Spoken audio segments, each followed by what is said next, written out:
नमस्कार देवी और सज्जनों, मैं आपका एस्ट्रोलॉजर पंडित एस के शर्मा अपने यूट्यूब चैनल ज्योतिष डिवाइन एस्ट्रोलॉजी में आपका हार्दिक अभिनंदन करता हूं।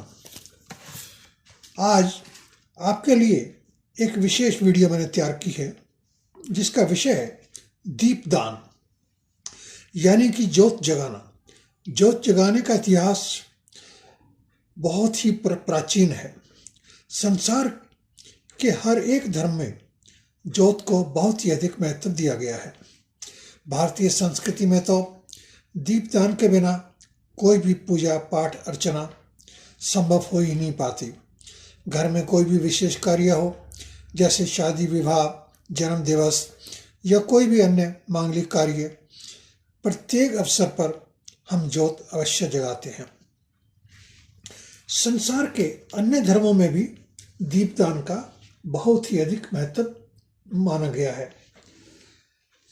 चर्च में जब भी बाइबल का पाठ होता है उस समय कैंडल जगाई जाती है। गुरुद्वारा में भी दीपक प्रज्वलित किया जाता है। मुस्लिम समाज में भी इबादत में दीपक का प्रयोग किया जाता है। कहने का तात्पर्य है कि दीपदान ज्योत का महत्व अनंत है।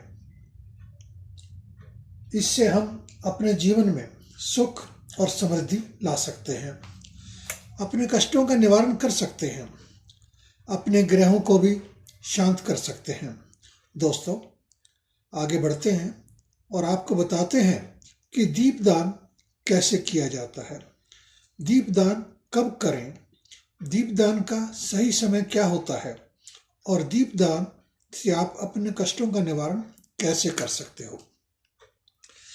आगे बढ़ने से पहले आपसे एक निवेदन है, अनुरोध है कि अगर आपने हमारा चैनल अभी तक सब्सक्राइब नहीं किया है तो कृपया इसे सब्सक्राइब अवश्य कर लें और अधिक से अधिक शेयर भी करें। आइए आगे बढ़ते हैं। सर्वप्रथम मैं आपको यह बताना चाहता हूं कि दीपदान यानी कि ज्योत जगाने से अपने कष्टों का निवारण कैसे कर सकते हैं। हमारे ज्योतिष शास्त्र में अपने कष्ट निवारण के लिए कई प्रकार के उपाय बताए जाते हैं, जैसा कि मंत्रों का उच्चारण, हवन करना, व्रत करना, जेमस्टोन आदि को धारण करना, अनेक प्रकार के दान और भी बहुत सारे अनुष्ठान, जंत्र मंत्र तंत्र आदि किए जाते हैं। इन सब को करना हर एक व्यक्ति के लिए संभव नहीं हो पाता। कारण अनेक हो सकते हैं, जैसा कि समय का अभाव या धन का अभाव या स्थान या कोई और समस्या हो सकती है। ऐसे में दीपदान करना एक बहुत ही सरल, आसान और कम समय में होने वाला उपाय है।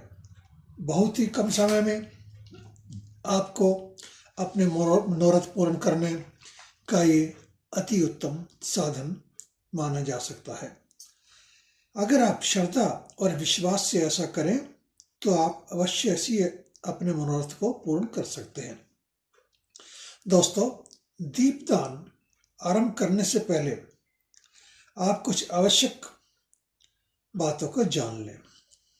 सर्वप्रथम, दीपदान करने का उत्तम समय सायंकाल सूर्य अस्त के समय या सूर्यास्त से 1-2 घंटे पहले का ही उत्तम समय माना जाता है। दीपदान अगर आप किसी विशेष मनोरथ की प्राप्ति के लिए कर रहे हैं तो आप इसे पूर्णमासी की संध्या से ही आरंभ करें तो अच्छा होगा। अगर कोई इमरजेंसी है तो आप इसे कभी भी आरंभ कर सकते हैं। इसमें कोई किसी प्रकार के सोच विचार करने की आवश्यकता नहीं है। दीपदान आरंभ करने से पहले आप अपनी समस्या या अपनी मन्नत, जो भी आपके मन में हो, जिसके लिए आप ये अपना दीपदान कर रहे हैं, उसे प्रभु के चरणों में एक दफा संकल्प करके बोल दें। संकल्प इस बात का भी करें कि आप कितने दीपों का दीपदान करेंगे। एक बार में अधिक दिनों का संकल्प ना लें तो ठीक रहेगा। आप शुरू में 11 21, 31 या अधिक से अधिक 51 दिनों का संकल्प ही कर लें। ऐसा करने से संकल्प आसानी से पूर्ण हो जाता है और बीच में संकल्प में विघ्न डलने की संभावना बहुत कम हो जाती है। आगे बढ़ते हैं। जो दूसरी बात आपको ध्यान रखनी चाहिए वो यह है कि आपको दीपदान कहाँ करना चाहिए, इसके बारे में भी आप जान लें। आपकी सुविधा के अनुसार दीपदान का स्थान इनमें से कोई भी आप चुन सकते हैं, जैसे कि किसी मंदिर में, किसी भी अन्य धार्मिक स्थान पर, जैसे कि गौशाला, धर्मशाला या कोई धार्मिक पेड़ जैसे पीपल, बड़ आदि, अशोक का पेड़ भी आप ले सकते हैं।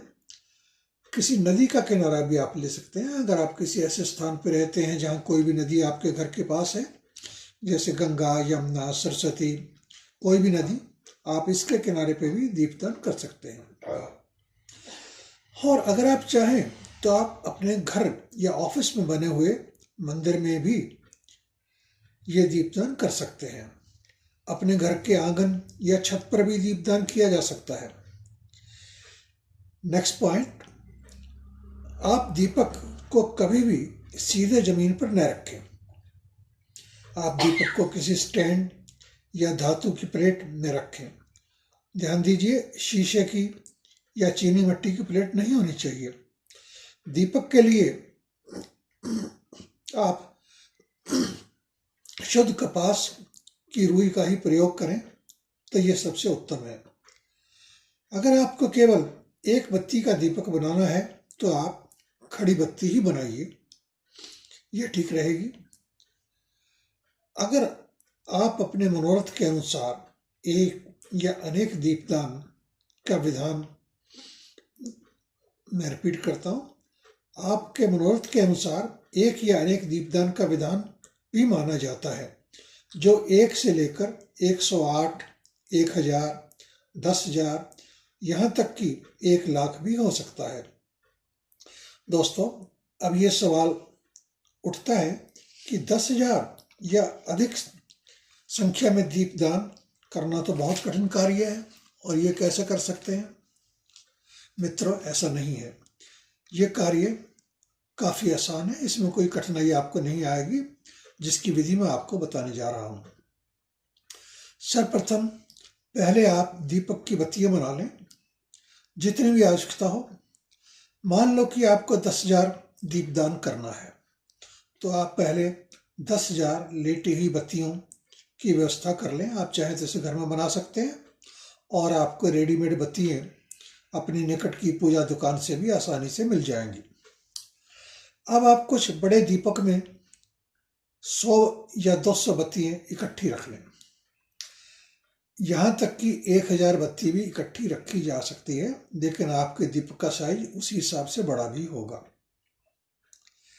इस तरह आप 50, 100, 200 बत्तियां एक दीपक में रख के अपने दीपदान की संख्या को पूर्ण कर सकते हैं। मान लो आपको 1000 दीपदान करने हैं, तो आप 100 बत्तियां 10 दीपकों में रख लें। इसमें आप घी, देसी घी, तिल का तेल, नारियल या सरसों का तेल अपनी सुविधा अनुसार ले सकते हैं। ऐसा करने के बाद आप आराम से जहां पे आपने दीपदान किया है वहां बैठ जाएं।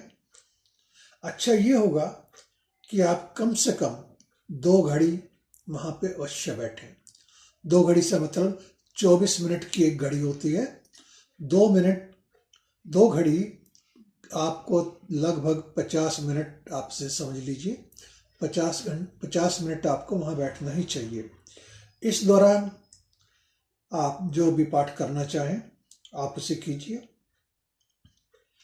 दीपदान के बारे में अभी और भी बहुत सी जानकारी शेष है, जैसे अलग अलग देवी देवताओं के निमित्त कितने दीपदान होने चाहिए, इनके मंत्र क्या क्या हैं, आदि आदि। इसके अतिरिक्त और भी महत्वपूर्ण जानकारी मैं आपको दीपदान के पार्ट 2 में दूंगा, क्योंकि अभी ये पोस्ट काफ़ी लंबी बन गई है। जो पार्ट 2 में इसका आपको दूंगा वो शीघ्र ही आप तक पहुंच जाएगी। अब मैं अपनी वाणी को विराम देना चाहता हूं। चलते चलते आपके मंगल की कामना दोस्तों, हम सदैव आपका मंगल चाहते हैं। प्रभु से निवेदन करते हैं आप सदैव निरोगी रहें। माँ लक्ष्मी और सरस्वती की कृपा आप सब पर बनी रहे। एक और आवश्यक बात, अगर आप हमसे कुछ पूछना चाहते हैं, कोई प्रश्न भेजना चाहते हैं, तो आप हमसे ईमेल, व्हाट्सएप पर संपर्क कर सकते हैं। आप कमेंट बॉक्स में भी अपना प्रश्न हम तक पहुंचा सकते हैं। और आप चाहें तो हम ट्विटर, इंस्टाग्राम और फेसबुक पर भी उपलब्ध हैं। आप वहां भी हमें फॉलो कर सकते हैं।